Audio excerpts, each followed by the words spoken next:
Биз күнүмдүк турмушта колдонулган кум шекер кандай жол менен жасалат, бул жолку чыгарылышты айтып беребиз. Биз бүгүн Сокулук районундагы Шопкоков шаарында жайгашкан Кошой заводуна келдик. Бул жакта кум шекер кандай жасалат, завод кандай иштейт, ишмердүүлүгү менен сиздерге тааныштырып беребиз.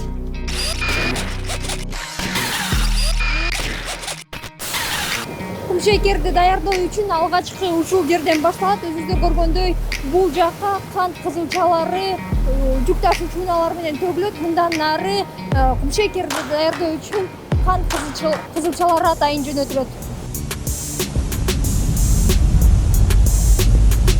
Ежедневно где-то принимается по 5-6 тысяч тонн свеклы. Всего завод в этом году примет где-то около 160 тонн свеклы от свеклосдатчиков. Бул жакта кант кызылчасы жуулуп, андан соң майдаланып, дагы да ары жиберилет. Привязывается в стружку и идет на выцелаживание, то есть извлечение сахара из свеклы. Это дистиллационный аппарат.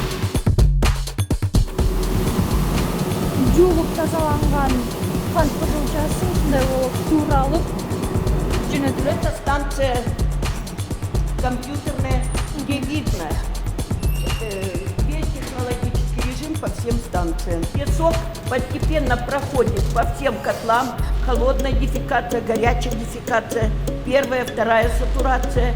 И уже очищенный, профильтрованный поступает на выпарную станцию. На выпарной станции тоже стоят вот корпуса для выпаривания. Точно такой же компьютер, показывающий режим на станции выпаривания.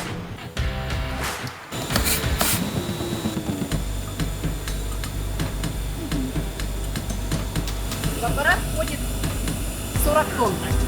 Аппараты 40 тонн. 40 тонн. Этот сахара получается, если нормальный аппарат полный, 27 тонн с аппаратом.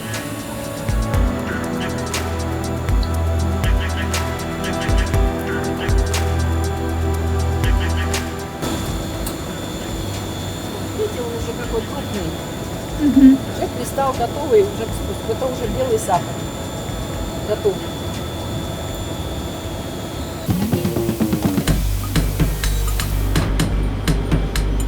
Заводду Чүй облусунун тагыраагы Кант шаарында жана Сокулук районундагы дыйкандар кант кызылчасы менен камсыз кылат. Түзүлгөн келишимге жараша дыйкандарга завод ордун же акча менен же кум шекер менен кайтарып берет. Бир күндө 3000 тоннадан ашык кызылча майдаласа, 400-450 тоннадан ашык кум шекер чыгарат. Ал эми заводдо сезон учурунда 500дөн ашык адам иштейт. Здесь, значит, качество свеклы зависит от, как они ее обрабатывали и в какое время перед уборкой убирали. Обычно у нас свекла сейчас пока принимается по тоннажу.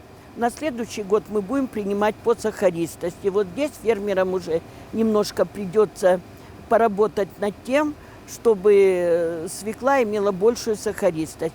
Сейчас у нас расчет ведется только с фермерами по тоннажу. Ну, у нас такая зависимость, если плохая погода, они просто не могут выехать с полей, и тогда в сутки мы принимаем меньше сахарной свеклы.